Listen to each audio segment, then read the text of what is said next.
Imagine losing everything you love in the blink of an eye. Your family, your wealth, your health. What would you do? This is the story of Job, a man who faced life's worst challenges and yet stood firm in his faith. Job is not just a biblical character. He represents a journey of suffering, perseverance, and redemption that challenges our deepest beliefs. Stay with me until the end of this video to uncover what this ancient story can teach us about life's trials.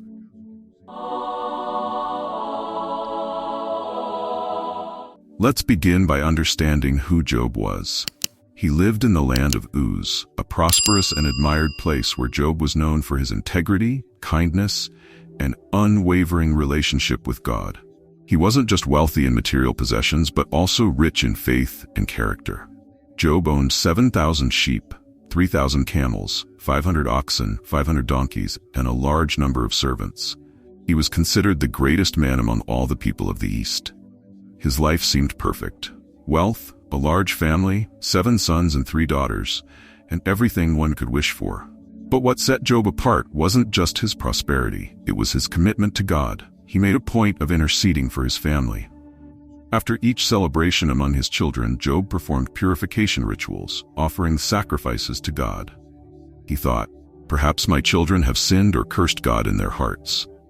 This constant practice shows Job's devotion and his concern for keeping his family in harmony with God. Meanwhile, something extraordinary was happening in heaven.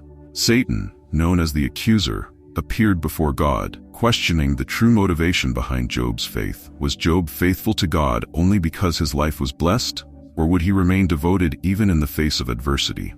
This is where Job's great test begins, a challenge that would change his life forever. God, trusting Job's integrity, allowed Satan to test him, but with one condition: his life must be spared. From that moment, Job's story took an unexpected turn. His faith and resilience would be tested in unimaginable ways. Prepare to discover how a man can maintain his faith even in the face of the greatest tragedies.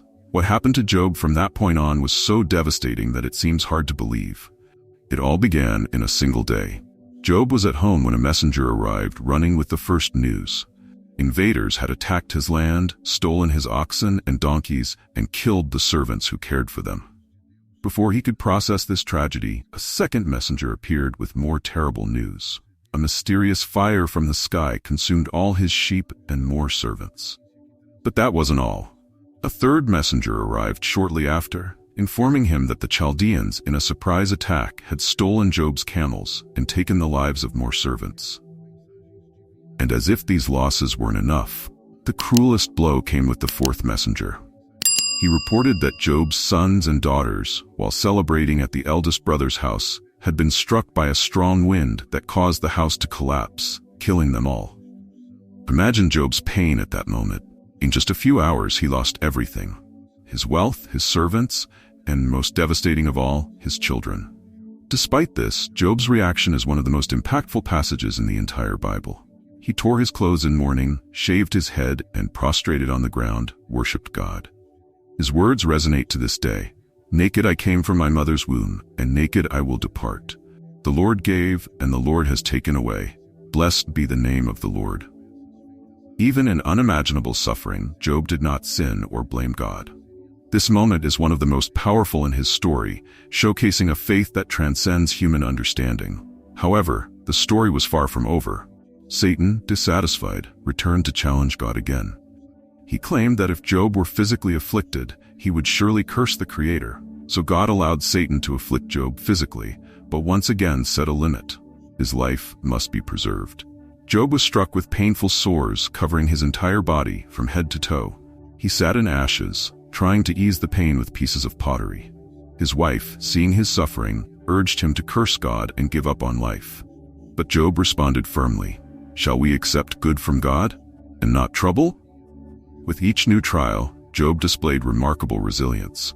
However, the adversities began to weigh on him, and his pain became even more apparent when his 3 friends, Eliphaz, Bildad, and Zophar, arrived to console him.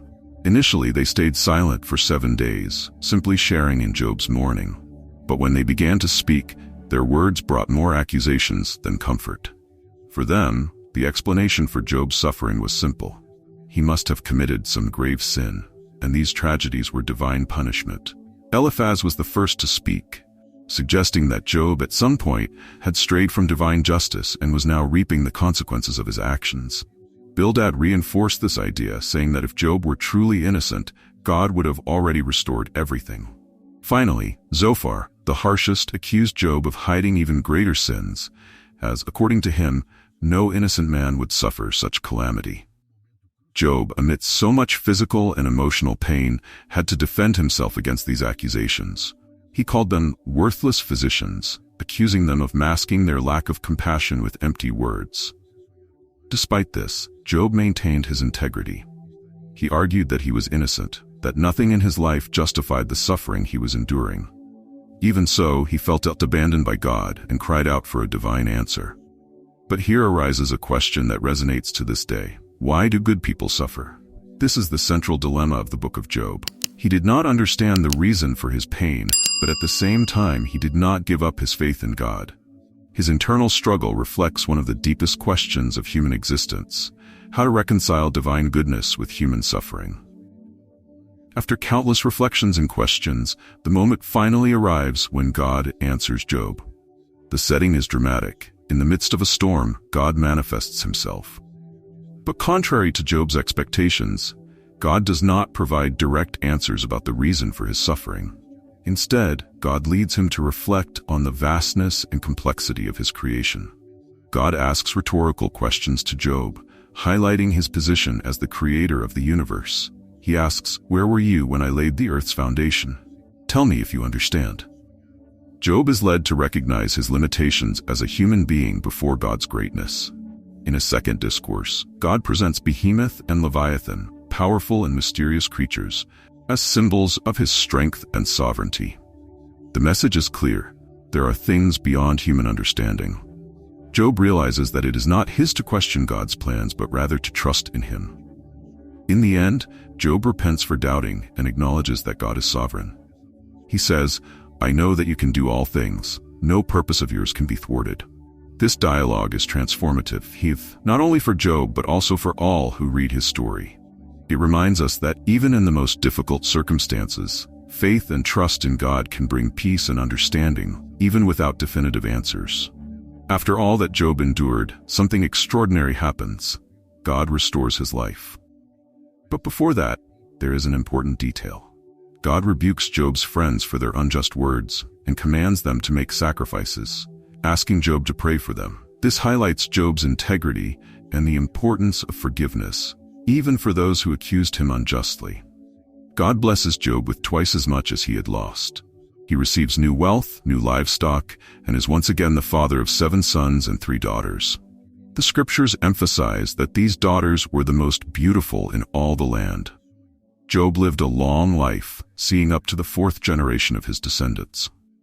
Job's story ends with a powerful message. Faithfulness to God, even amid suffering, brings eternal rewards.